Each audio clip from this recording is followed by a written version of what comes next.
அழகே அழகு upcoming episode இப்போ தான் புதுசாக வீடியோ போட்டுட்ருக்கேன். வீடியோ பார்க்குறவங்க மறக்காமல் என்னோட சேனலை சப்ஸ்கிரைப் பண்ணுங்கள், பெல் ஐக்கானை கிளிக் பண்ணுங்கள். நீங்கள் பண்ணுற ஒவ்வொரு சப்ஸ்கிரைப்மே பார்த்தீங்கன்னா எனக்கு ரொம்ப ஹெல்ப்ஃபுல்லாக இருக்கும். என்னோட இந்த புது சேனலுக்கு ஆதரவு கொடுங்க. தரணி மூலியமாக எப்படியாவது ரேவதியை வீட்டுக்கு கூட்டிகிட்டு போகலான்னு நினச்சிட்டு வர தங்கராஜுக்கு பார்த்தீங்கன்னா தரணி ஆப்பை வச்சிடுறாரு. நீங்கள் போங்கப்பா, நான் அம்மா கூட இங்கேயே இருந்துடுறேன்ற மாதிரி பல்ட்டி வச்சிடுறாரு.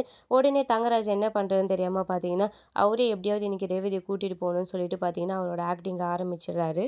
இதுக்கு முன்னாடி வீடியோவில் பார்த்தீங்கன்னா இதோட ஃபர்ஸ்ட் பார்ட் போட்டிருப்பேன், பார்த்து என்ன நடந்ததுன்னு தெரிஞ்சுக்கோங்க. எல்லாருக்கிட்டையும் தங்கராஜ் பார்த்தீங்கன்னா திரும்பவும் மன்னிப்பு கேட்குறாரு. ரேவதி கிட்ட, அவங்க அப்பா கிட்ட, சுரேஷ் கிட்ட எல்லாருக்கிட்டையும் கேட்குறாரு. ஆனால் அவர் எவ்வளோ மன்னிப்பு கேட்டாலும் பார்த்தீங்கன்னா பாக்கியராஜ் பார்த்தீங்கன்னா நான் ரேவதி அனுப்புகிற மாதிரி இல்லை, ரேவதி வரமாட்டான், தரணியும் இங்கே இருக்கிறேன்னு சொல்லிட்டான், அதனால் பசங்களும் ரேவதியும் இங்கே இருக்கட்டும் அப்படின்னு சொல்கிறாங்க. ராகவன் பார்த்தீங்கன்னா பாக்கியராஜை திட்டுறாரு. கொஞ்சம் அமைதியாக தான் இடம் பாக்கியராஜ், அவர் தான் பேசிகிட்டு இருக்கார்ல, இதுக்கு நீ இப்போ கத்திக்கிட்டே இருக்க, கொஞ்சம் அமைதியாக இருன்னு சொல்லிட்டு சொல்கிறாங்க. அதுக்கப்புறம் தங்கராஜ் திரும்பவும் பார்த்தீங்கன்னா ரேவதி என் கூட அனுப்பி வைங்க மாமா, நான் கண்டிப்பாக அடிக்க மாட்டேன், இதுக்கப்புறம் இந்த மாதிரி தப்பு நடக்காது அப்படின்ற மாதிரி சொல்கிறாரு. ஆனாலும் பாக்கியராஜ் ஒத்துக்கிற மாதிரி இல்லை. உடனே ராகவன் பார்த்தீங்கன்னா பாக்கியராஜை தனியாக கூப்பிட்டு போய் பேசுகிறாங்க. ஒரு ரூம்குள்ளே போயிட்டு பேசுகிறாங்க. நீ என்ன தான் நினச்சிட்டு இருக்க பாக்கியராஜ், அனுப்ப மாட்டேன்னு சொன்னால் எவ்வளோ நாளைக்கு இங்கே வச்சு பார்த்துக்க முடியும் அப்படின்னு சொல்லி கேட்குறாங்க. நான் அவங்களோட ஆயுஸ் வரைக்கும் நான் வச்சு பார்த்துக்குவேன்ப்பா, என்னால் பார்த்துக்க முடியும் அப்படின்னு சொல்கிறாங்க. எப்படி பாக்கியராஜ் பார்த்துக்க, புரியாமல் பேசாத, கல்யாணத்துக்கு அப்புறம் ரேவதி அங்கே இருக்க வசதி வாய்ப்பில் வாழ்ந்துட்டா, பசங்களும் பிறந்ததுலேருந்து வசதி வாய்ப்பாக வாழ்ந்துச்சுங்க, இப்போ இங்கே வச்சு எப்படி நீ பார்த்துக்க முடியும், எதுக்கு எடுத்தாலும் நான் பார்த்துக்கிறேன்னு சொன்னேன், எப்படி பார்த்துக்குவா அப்படின்னு சொல்கிறாங்க. அதெல்லாம் என்னால் பார்த்துக்க முடியும்ப்பா, அவங்க 3 பேரும் என்னால் பார்த்துக்க முடியாதுன்னு நீங்கள் நினைக்கிறீங்களா அப்படின்னு சொல்லி கேட்குறாங்க.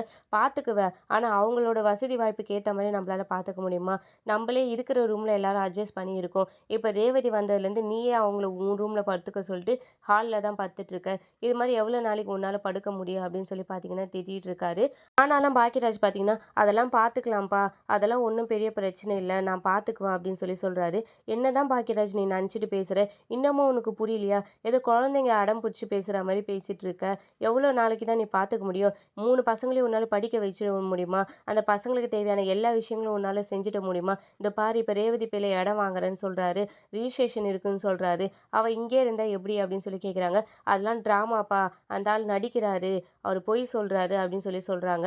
அதெல்லாம் இல்லைடா, அவர் பொய்லாம் சொல்ல மாட்டார், அவர் நினச்சாருன்னா எப்போ வேணாலும் லேண்டெல்லாம் வாங்குவார், அவர் ரேவதி பேரில் தான் வாங்குறாரு அப்படின்னு சொல்கிறாங்க. அதுக்காக நம்ம அமுச்சு வச்சிட முடியுமாப்பா, அவன் சும்மாவே அடிப்பான், கொடுமைப்படுத்துவான் அப்படின்னு சொல்கிறாங்க. குடும்பம்னா அப்படி இருக்க தான் செய்யும் பாக்கியராஜ், சண்டை சச்சரவு வரதான் செய்யும், அதுக்காக புருஷன் பொண்டாட்டிங்களை நம்ம காலத்துக்கும் பிரித்து வச்சிட முடியாது, பசங்களுக்கு அப்பா தேவை, அது உனக்கு புரியுதா இல்லையா, அப்பா அம்மா 2 பேருமே தேவை, நீ என்னடா இப்படி பேசிகிட்டு இருக்க அப்படின்னு சொல்லி பார்த்தீங்கன்னா பாக்கியராஜுக்கு அட்வைஸ் பண்ணிட்டு இருக்காரு. இவங்க பேசிகிட்டு இருக்கிறத பார்த்தீங்கன்னா ஒரு பக்கம் ரேவதி கேட்டுட்டு இருக்காங்க. அப்பா இவ்வளோ பேசியும் பார்த்தீங்கன்னா பாக்கியராஜ் அனுப்புறேன்னு சொல்லி பார்த்தீங்கன்னா அவர் வாயிலேருந்து வரலை, அவர் அனுப்ப மாட்டேன்றதே தான் திரும்ப திரும்ப சொல்லிட்டு இருக்காரு. ரேவதி ஒரு பக்கம் இவங்க 2 பேரும் பேசிக்கிட்டதை பார்த்தீங்கன்னா யோசிச்சுட்டு இருக்காங்க.